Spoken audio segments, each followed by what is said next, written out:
ಊರಿನ ಹಿರಿಯರೇ, ಶಿಕ್ಷಕರೇ ಹಾಗೂ ವಿದ್ಯಾರ್ಥಿಗಳೇ, ತಮಗೆಲ್ಲ ನನ್ನ ನಮಸ್ಕಾರಗಳು. ಸ್ವಾತಂತ್ರ್ಯ ದಿನಾಚರಣೆಯ ಸ್ವಾಗತ ಭಾಷಣ ಪ್ರಸ್ತುತಪಡಿಸಲು ನಾನು ಇಲ್ಲಿದ್ದೇನೆ.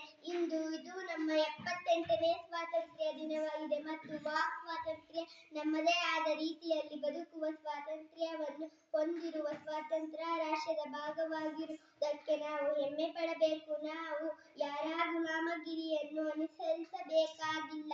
ಆದರೆ 72 ವರ್ಷಗಳ ಹಿಂದೆ ನಾವು ಬ್ರಿಟಿಷ್ ಸರ್ಕಾರದ ಗುಲಾಮರಾಗಿದ್ದಾಗ ಹೀಗಿರಲಿಲ್ಲ. ಭಾರತವು ಸುಮಾರು 200 ವರ್ಷಗಳ ಕಾಲ ಬ್ರಿಟಿಷರ ಆಳ್ವಿಕೆಯಲ್ಲಿ ಮತ್ತು ನಮ್ಮ ಸ್ವಾತಂತ್ರ್ಯ ಹೋರಾಟಗಾರರ ನಿರಂತರ ಹೋರಾಟದ ನಂತರ ನಾವು 15 ಆಗಸ್ಟ್ 1947ರಲ್ಲಿ ಸ್ವಾತಂತ್ರ್ಯವನ್ನು ಸಾಧಿಸಿದ್ದೇವೆ. ಈ ದಿನ ಪ್ರಧಾನಮಂತ್ರಿ ಶ್ರೀ ಜವಾಹರಲಾಲ್ ನೆಹರು ಅವರು ದೆಹಲಿಯ ಕೆಂಪು ಕೋಟೆಯ ಮೇಲೆ ರಾಷ್ಟ್ರಧ್ವಜವನ್ನು ಹಾರಿಸಿದರು.